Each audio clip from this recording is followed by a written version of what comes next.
Nigeria's Labour Party at the moment is enjoying a new lease on life, most people would say. A timely shot in the arm following better than expected performance in last week's presidential and National Assembly elections. Even at that, the party, led by its presidential candidate, Peter Obi, has rejected the final results as announced by the Independent National Electoral Commission. And all things being equal, will most certainly mount a legal challenge to it. Well, now we're being joined by the party spokesman, Dr. Tanko Yusuf, for a very quick conversation on that disputed presidential election, the dissolution of Rivers State executive of the party, and the rising popularity of the party's governorship candidate in Lagos State, and how he hopes the party will fare this weekend in the governorship and state assembly elections. I want to say thank you for joining us this afternoon. Thank you very much for having me. Thank you. Well, let's get right to it. Specifically within Lagos State, we do know that this weekend is coming up. It seems that opposition parties have ramped up their own visibility. We had the APC current governor do an interview on the morning show, and he was fielding his own bit of questions. But I want to speak specifically to the ramped up rhetoric that we have been seeing in the last couple of days. Of course, your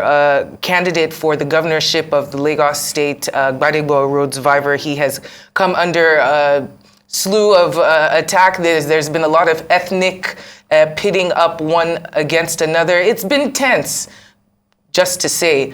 How do you feel these weekend's elections will fare?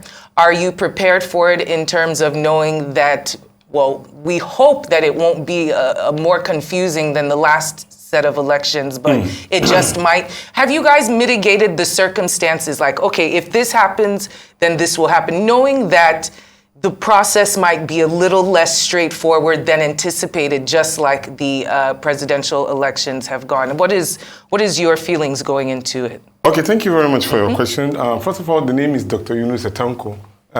Is my vice president, that is Yusuf.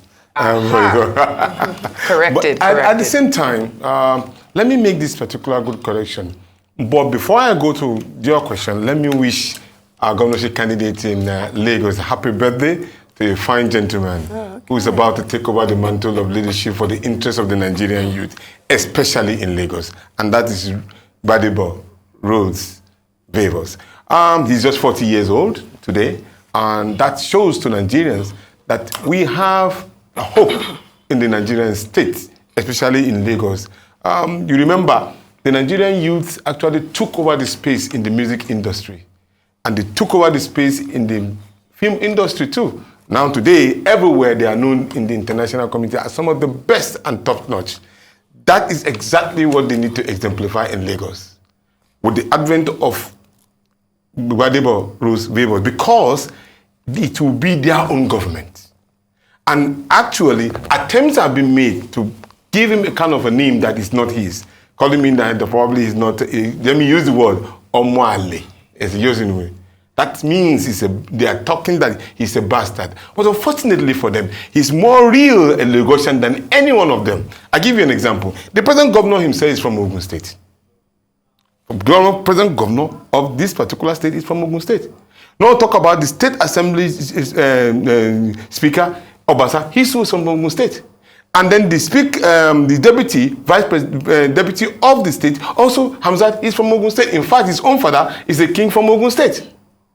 The Lagos West Central, that is Olamilekun Yayi, he himself is from Ogun State. So virtually, those that are leading Lagos at this present time, including the past governors who have been from Osun State, from Irabuji, the present so-called elected president, all of them are the ones that are claiming that they are the ones that come from another state and governing Lagos. But here you have your own son running for the governorship of this particular state, a bona fide indigene of Lagos State, trying to change the thing, and then they are giving him a kind of a name that is not his. So for us, it's clean.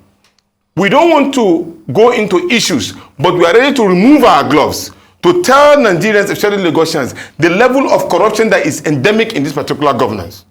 And if they try to do anything of that, we are going to expose them bit by bit with facts. What we want to say is that they should stop aligning our presidential candidate. The last one I saw yesterday was I saw our presidential candidate video aligned with the PDP candidate, trying to show that he's endorsing another candidate apart from his.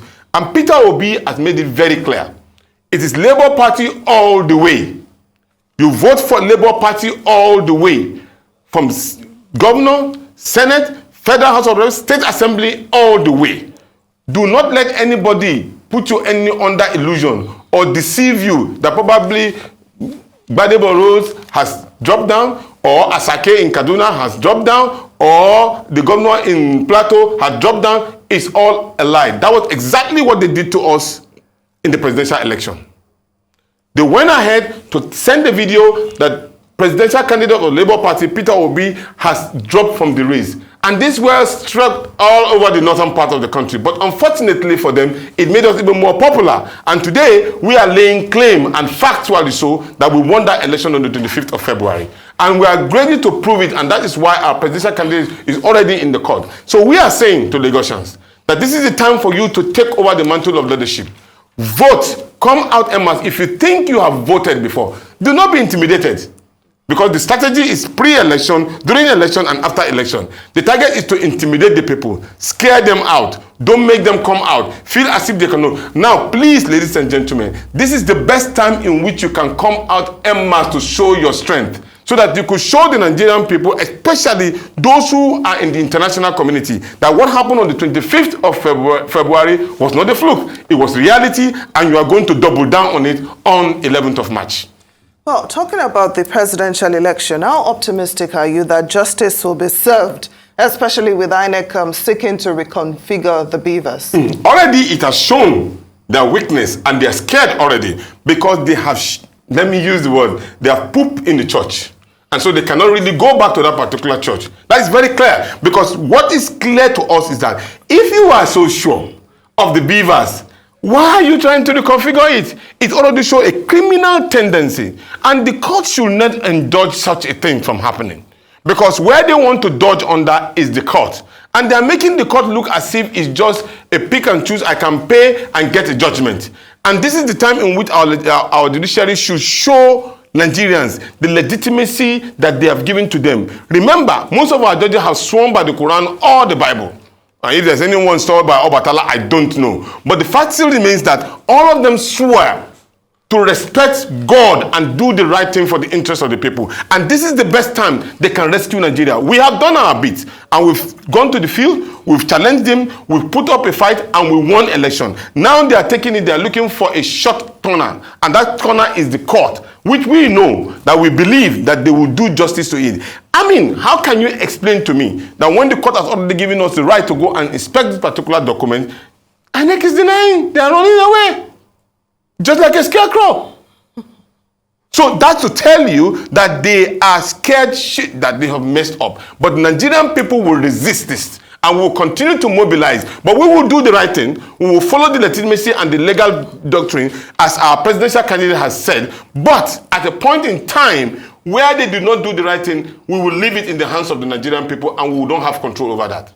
All right, Dr. Tanko, please, let's move to River State. We know that there's some issues going on there. The Labour Party National Working Committee has had to dissolve the State Executive Council. What is to become of the ousted state chairman of the party, Daniel Peppel? Well, and can you also explain to us, for those who might not know, exactly what the reasons were for ousting him? Well, you see, just like the name and the movement replicates, and the party, the Obedient Movement is a disciplined organization, and also the party itself is a Labour party, is the Labour Party owned by the Nigerian Labour Congress, and they are disciplined. Once we see that you are not disciplined and you are not following the doctrine of the party and the rules and regulation that is for engagement, of course the party has the right to dissolve or deal with those particular issues. And I think that is exactly what the party has done. I think the national chairman is addressing the press conference today to give a detailed explanation as regard to what transpired and what steps they have taken. And for us, it's about making sure that we do the right thing and make sure that Nigerians, we are not found wanting as regard to our commitment to the Nigerian people. Well, we've also seen a self-acclaimed governorship candidate, Mr. Fafa Principal, who says he is the governorship candidate of the Labour Party in Port Harcourt. How did he emerge? How will this drama, especially, we're also hearing reports that some Labour Party officials are collaborating with the PDP in Rivers State. So how will all this affect Beatrice Itubo, who we know INEC has recognized as the real Labour Party candidate? Unfortunately, in Nigeria, there are those who are gullible and those who do not actually want to take the right step in the right direction. And so they become a tool in the hands of those who want to take our collective matrimony to their own hands. And these are kind of the persons that you have seen in that regard.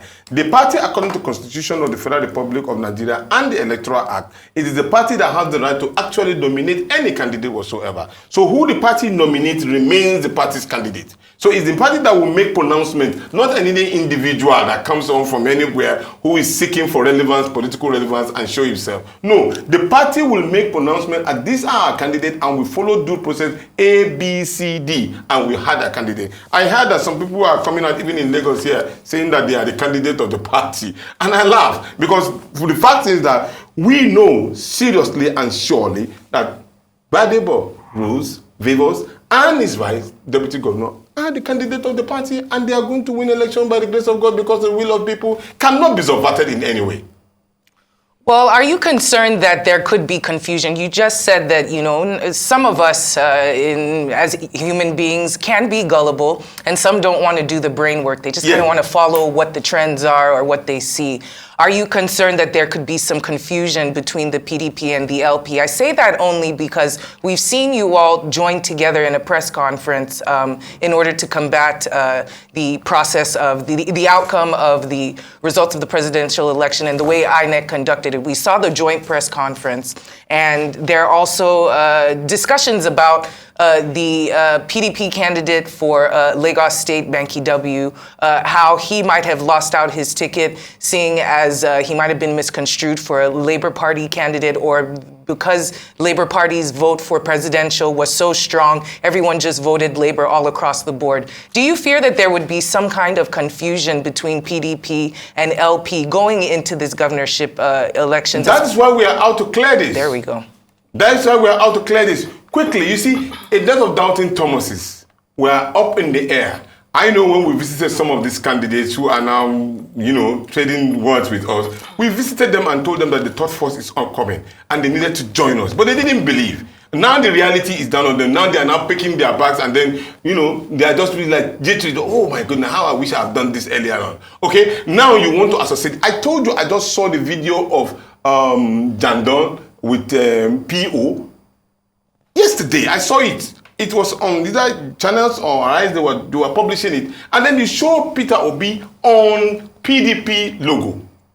And then you said, this is Jandon, that blah, blah, blah, blah. If you are so sure of your candidate, put that in Abubakar.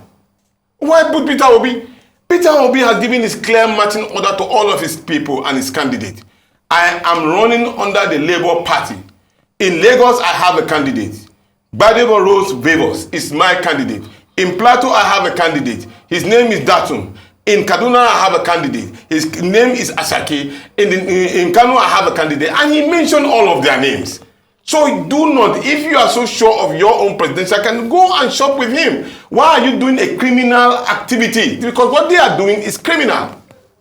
It's criminal. In fact, they are supposed to have been arrested because they are sending wrong signal, trying to confuse the people.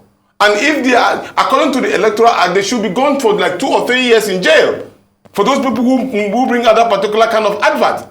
But because the security agencies are not doing what they are supposed to do, and then they are already busy talking about people bringing dogs at the polling unit, why wouldn't they bring dogs and protect themselves? But really, we are not saying that people should allow themselves to be intimidated. We are seeing in the polling unit where people are being segregated and intimidated. And we raised this particular red flag up Abinisho. Nobody did anything until when we were being attacked on the street in on the day of our campaign, people were being stabbed. Nobody was arrested. They went ahead again to kill our people, killing women. Nobody was arrested. Now you are now busy now trying to say that people should not come with dogs to their polling unit to protect themselves. So let me interrupt you there. You've talked about all what happened at the presidential election and all that could go wrong this time around. Yeah. Efforts to provide our own security, the police are already saying is not allowed. So there already fears that there will be voter apathy, during the governorship election. And of course, I'm sure you've seen the viral video of an individual threatening Igbos not to come out and vote. Sure. That it must be Sanwo-Olu or nobody else. So in that kind of situation, how would you appeal to all obedience to ignore these threats, and still come out and vote on Saturday? Not to ignore. Protect yourself, but come out en masse and vote. How do we protect What ourselves? I mean is that when you are coming out to vote, come en masse with a lot of people. Do not go alone. Go with a lot of people to protect yourself. When you see people coming at you, when you stand tall, they too will go back.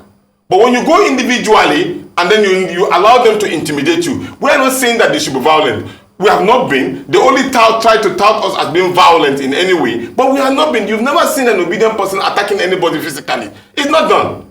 They are the one that bring up macheted and everything. And it's there on the TV. And now, look at it, just like you mentioned. Somebody come out and made a video and saying that he's threatening an ethnic nationality of this particular country. And nobody has arrested that particular person? And you think that probably that is fair?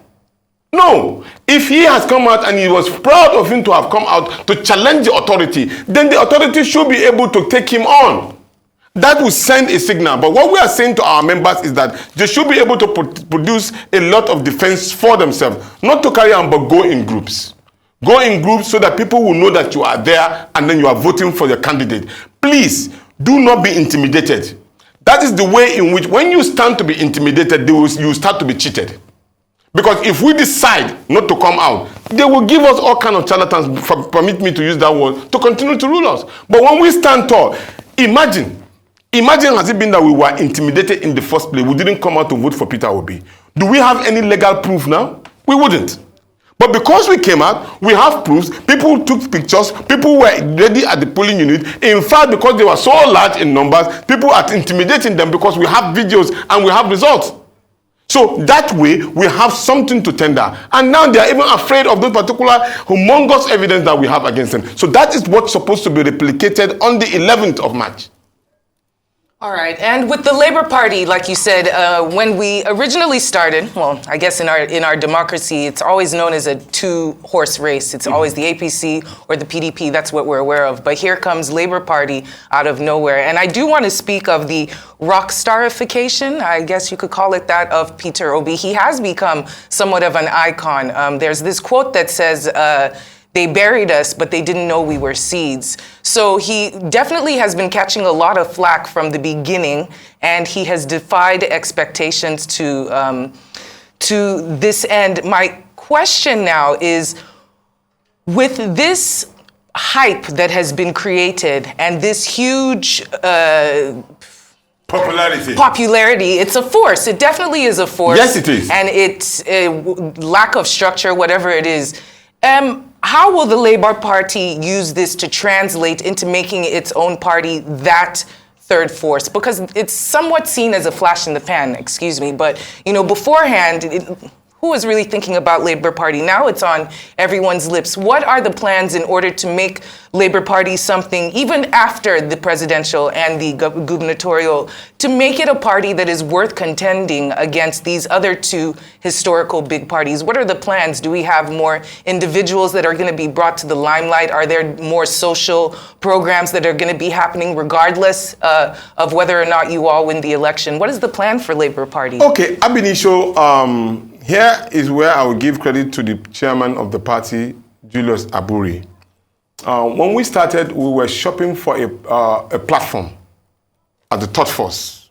And then we couldn't come to an agreement because there are two layers as regard to merger and alliance. We actually started with the issue of alliance. We didn't get it done. Then we merger. Then we ended up with an alliance. That really didn't happen. But here you have a gentleman in Julius Abure with his secretary, Malam Ibrahim Farouk, all agreed now to sheath their sword. Remember that the Labour Party itself is owned by the Nigerian Labour Congress and the TUC. Many do not know this. This party belongs to the workers. And you all know how organized our labor movements are. So there are differences, but that particular differences midwife by Femi Falana and Pat Otomi, we give credit to this particular gentleman, were able to get the party to work together and the Labour Congress. So now they work together. Now we have a party, a workers' party. Now ideologically we need to exasperate and make this one work. Now we cannot rock the boat. They now allow the present structure to really keep on moving the way it is with the support. And here again, we're supported humongously by the popularity of Peter Obi, who came in and joined the party and fortified it. Now make it another stronger force. Here now, we have like Professor Pat Otomi under the National Consultative Front, we have the labor movement, we have the party itself. It's like 3 in 1. So what you should expect in the no-distant future is a reconfiguration of that particular force, with well-arranged and knowledge-based politicians would have ideological-based difference, who are ready to work. Don't forget also, the political commission of the TUC and the NLC are all involved in this political party. Many do not know. So, but then we want to expand on it to make it a more stronger force, because more people are coming. Those who are the doubting Thomases that did not join us in that particular, many of them now are trying to catch up the ship. Interestingly, it's just like a mole. Some of them are just trying to catch up into the ring to move in. But it's available. We are here, and then we're expecting a lot of people to come in. And when they come in, there's going to be a kind of a reinfiguration of the Labour Party to make it more stronger, especially by the time when the judgment pronounced us, President Peter Obi as the president in the Federal Republic of Nigeria, and Deti Baba Ahmed as his vice. You will see a more better Nigeria, a Nigeria that is going to be refocused, put on the map of Nigeria in world history, well respected in the community of nations, and where everybody will be treated as a human being in this country, under the leadership of Peter Obi. Well, we do appreciate your optimism. We'll have to wait and see what happens eventually. But Dr. Tanko Yunusa, Labour Party spokesperson, thank you so much for joining us. Thank you very much for having me. My optimism brought me to this particular level. They say we are on social media. We've gone beyond that. They say we cannot win anywhere. We won 12 states. All of us are the same way, even though we knew we won more than 12 states. Dr. Yunusa, thank you so much for joining us on Newsday.